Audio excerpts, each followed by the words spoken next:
लेकिन धर्म का मतलब आपका उठने से लेकर शयन तक, जीवन से लेकर मरण तक आपके जितने आचरण हैं वो सब धर्मयुक्त होने चाहिए।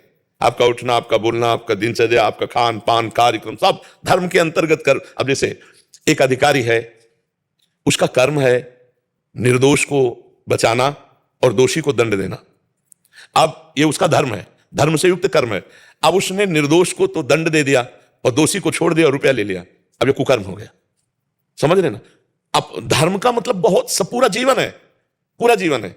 एक आदमी दौड़ के आपके पास है, हमें बचा लीजिए, वो आदमी मार रहा है। अब आपको तत्काल एक्शन में आना है, क्योंकि उस शरण में आ गया कि हम बचाने की सामर्थ्य रखते हैं, जितनी उतनी हम कोशिश करते हैं, और हम हंस करके उसको उसी के हाथ में उसको दे दिया जो मारने आ रहा था। अब ये हत्या हो गई आपके द्वारा। और जो अगर बचाने का प्रयास किया उसमें हमको भी कष्ट हो जाता है, तो लिखा है परहित लाग तजय जो देही संतत संत प्रशंसय तेहि। दूसरे की रक्षा के लिए यदि हमारे शरीर को भी कष्ट हो जाता है तो सीधे भगवान की प्राप्ति होती है। जैसे जटायु जी ने, जब सीता जी ने पुकारा हा राम, तो जटायु जी को आवाज में ऐसे दर्द लगा कि जैसे कोई किसी को कष्ट दे रहा है।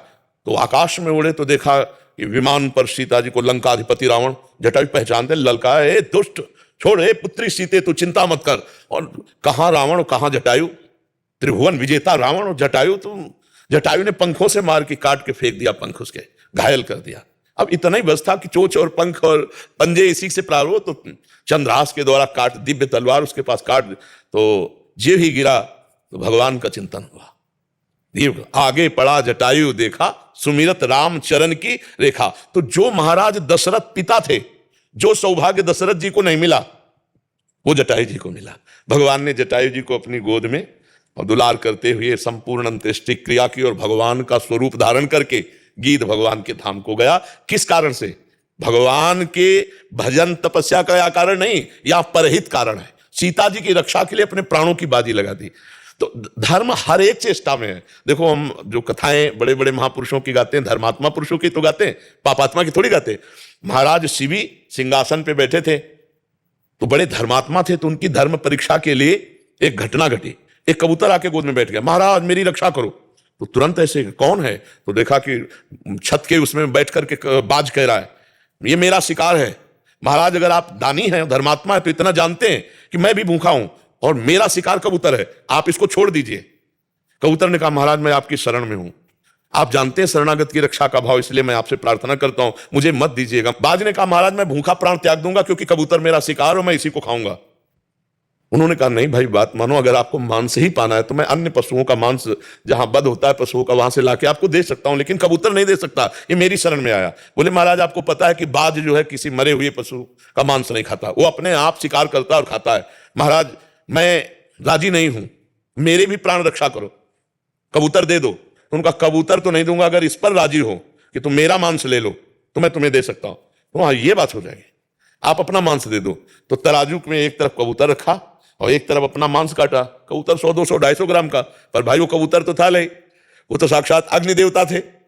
अब वो जो जितना मांस रखते जाते उतने वजन बढ़ाते जाते, आखिरकार स्वयं बैठ गए और कहा बाज मुझे खा ले, लेकिन मैं कबूतर को नहीं दूंगा। उस देवराजेंद्र और अग्नि देवता प्रकट हो गए, बोले महाराज मैं ना तो कबूतर हूं ना बाज हूं, मैं देख रहा था तुम्हारे धर्म की परीक्षा, तुम्हारी जय हो महाराज शिवी का जो महाराज जी का। ये धर्म कोई एक छोटी मोटी क्रिया का नाम नहीं है कि कोई मंदिर चला गया अगरबत्ती कर दी तो धर्मात्मा है। धर्मात्मा जीवन की प्रत्येक चेष्टा धर्मयुक्त होनी चाहिए। संभाल के पैर रख रहे हैं, किसी जीव जंतु को न लग जाए, संभाल के बोल रहे हैं, किसी के हृदय न दुख जाए, हमारी हर चेष्टा धर्ममयी, तब वो धर्मात्मा कहा जाता है। परिभाषा में देखा जाए तो भागवतिक कानून जो सबके लिए नियमावली कह सकते हैं उसे, तो मतलब जो विधान बनाया गया शास्त्रोचित, तो उसको धर्म कहते हैं। उसको कैसे चलना है, क्या आपका कर्तव्य है अपने पारिवारिक, उसको धर्म, ये वर्ड धर्म वहां लागू होता है। बिल्कुल सब धर्म भगवान के चरणारविंद से जुड़ने से अपने आप आ जाएंगे। जो भगवान से विमुख है वो धर्म को धारण करना बड़ा कठिन है। अब जैसे सबसे ज्यादा हमें दुखद घटना इस समय लगती है कि नौजवान जब अपने माता पिता को मारते हैं।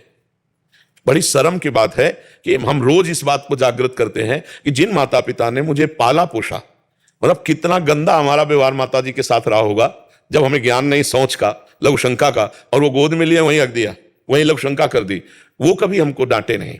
हमको इतना बड़ा किया, और जब हम जवान हो गए और वो वृद्धावस्था में शरीर शिथिल है और वो लघुशंका वो निकल जाती है, सोच निकल जाती है, फिर जब वो गाली देते हैं, मारते हैं, तो लगता है कि मतलब कितना धर्म का ह्रास होता जा रहा है। बूढ़े माता पिता को अनाथालय में छोड़ देना या रोड पे छोड़ देना या मार पीट कर घर के अंदर बहुत दुर्दशा पूर्वक रखना, ये सब धर्म विरुद्ध आचरण है, और ऐसे आचरणों से आपका जीवन आगामी बड़ा दुखद होगा। इसलिए गृहस्थी में माता पिता को भगवान के समान समझो, अपने आचरणों को पवित्र रखो। अब धर्म की परिभाषा कैसे कोई समझेगा जब ये जो गंदी बातें चल गई हैं, boyfriend girlfriend live in relation, ये कैसे धर्म को समझेंगे लोग?